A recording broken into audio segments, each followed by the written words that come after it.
what sort of impacts that's going to have on not only consumer choices, but also what decisions automakers are going to be making, whether or not they're going to be investing in building more facilities or whether they're going to be transitioning their EV facilities into just focusing on hybrids and gasoline cars. Welcome to Deep Dive. Here at the Washington Examiner, we dig deep into what's happening behind the scenes in the nation's capital. And this week we have someone who's in the trenches to give us clear insight. Maydeen Merino, energy and environment reporter at the Washington Examiner, has been closely watching the future of electric vehicles. She's written extensively how the big, beautiful bill rolls back the EV credits Biden instituted in the Inflation Reduction Act. We'll look into what the Trump administration is prioritizing now and what will be next for the EV industry. For more, we turn to Maydeen. Hello, Maydeen, and thank you so much for joining us today. Thanks for having me, Natasha. Your recent articles really paint a picture of a dramatic shift in the EV landscape. For viewers who are just tuning in, can you briefly summarize the key changes brought about by the One Big Beautiful Bill Act and how it impacts the electric vehicle industry? Trump's One Big Beautiful Bill was a way for the administration to advance its agenda. In terms of energy, it pretty much shifted away from clean energy and is now focusing more on fossil fuels.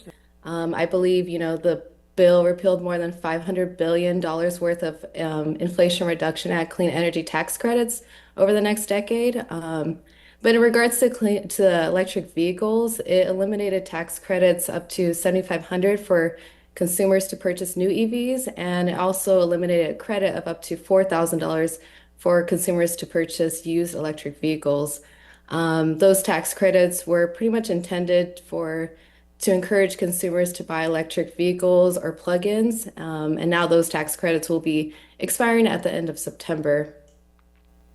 And were you surprised by the scope and speed of these changes, especially after the Inflation Reduction Act seemed to solidify the EV industry's future? No, not necessarily. Since day one, Trump has taken aim at the electric vehicle industry. He's promised to revoke what he calls the nation's electric vehicle mandate, which is pretty much federal incentives used for electric vehicles and also just policies to help boost the electric vehicle industry. So no, I wasn't surprised, especially because Democrats don't have the majority in Congress and nor the White House, so it's just made it easier for Republicans to sort of repeal these tax credits and also just deregulate different policies that help to boost the electric vehicle industry. So no, it wasn't a surprise. I see. And one of your articles mentions the expiration of those tax credits. How significant were these credits in driving EV sales? And what does the data suggest will happen when they disappear at the end of September? Yeah, I think these tax credits were very significant to driving EV sales in the US. I believe last month I reported on a number. I believe it's 50% of EVs sold in the US over the last 3 years were eligible for consumer tax credits in 2025. So it definitely did help boost EV sales in the US. In terms of consumers and what will happen towards once these expire in September, it's kind of hard to predict consumer behavior. But experts have told me in the next couple of weeks, we're going to see whether or not automakers are going to help push EV sales, and pretty much tell consumers like, hey, we have a couple more weeks left, and you should go out and purchase an EV because the tax credits are going to be expiring in the end of September. So we'll see whether or not sales go up in the next couple of weeks. But once they expire, I know experts are predicting a dip in EV adoption as well as just a slow growth in the industry in general. So we'll see what happens the next couple of weeks, though. Interesting. And it seems like some EV manufacturers are going to be hit harder than others. Can you explain which companies are most vulnerable to these changes and why? I mean, Tesla, Rivian, and Lucid were mentioned, but it also seems as though GM seems to be doing pretty well. It's still to be determined on how the absence of credits will affect the major EV manufacturers like Tesla and Rivian and Lucid. I know not all the models were eligible for these credits, so it's still to be determined on how the absence of these credits will impact their business.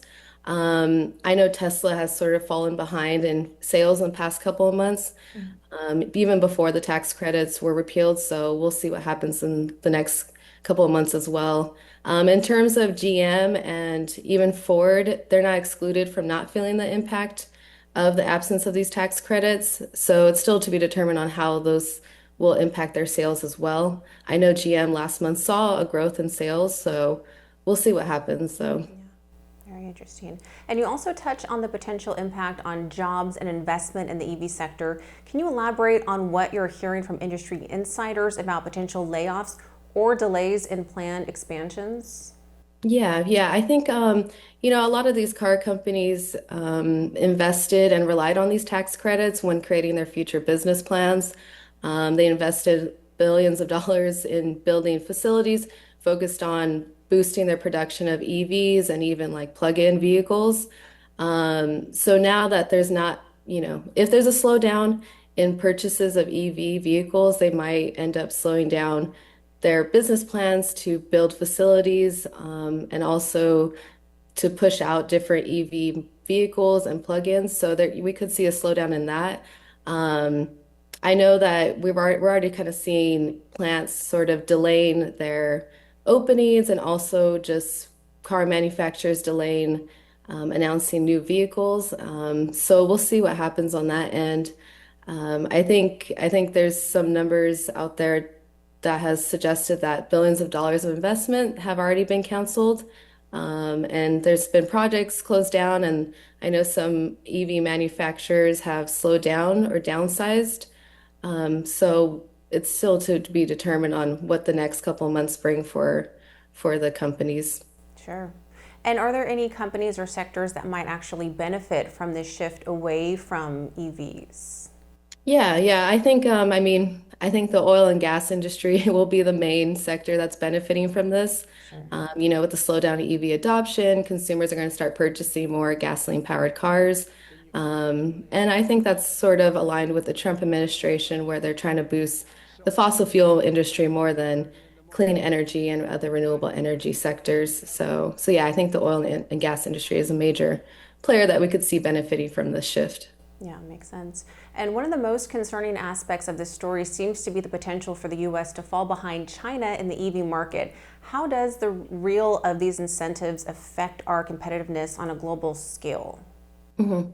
Yeah, I think in my reporting, a lot of folks have warned that, you know, without these incentives and without these policies, it's going to harm U.S. automakers' ability to compete with China. The removal of these incentives slow down the building of domestic supply chain for EVs and also EV components like batteries. As I said before, U.S. automakers have been struggling to compete with Chinese EV manufacturers with which offer just lower costs and more advanced options. So we'll definitely see sort of a slowdown in the U.S. automakers' ability to compete with China. And I think that's been a major argument for Democrats and those in the industry that, repealing these tax credits and clawing back different policies that help to boost the industry will eventually harm US automakers' ability to compete with China, Mhm. who's far ahead of us already. So yeah. Yeah, we'll have to see how that plays out. And the article, one of your articles, highlights the back and forth between the Trump and Biden administrations on EV policy. What's your understanding of the motivations behind these policy reversals, and how much of this is driven by political ideology versus economic considerations? Yeah. I think there's both political and economic factors at play here. I know the Trump administration for the past several months have has been working to undo many of Biden administration policies that support renewable energy and clean energy technology. The Trump administration has said that he wants to drill, baby, drill. So the administration's agenda is to boost the fossil fuel industry. There are also some economic ideology that has motivated the administration to do this as well. For instance, they argue that incentives for EVs limits consumer choices and also raises prices for consumers as well.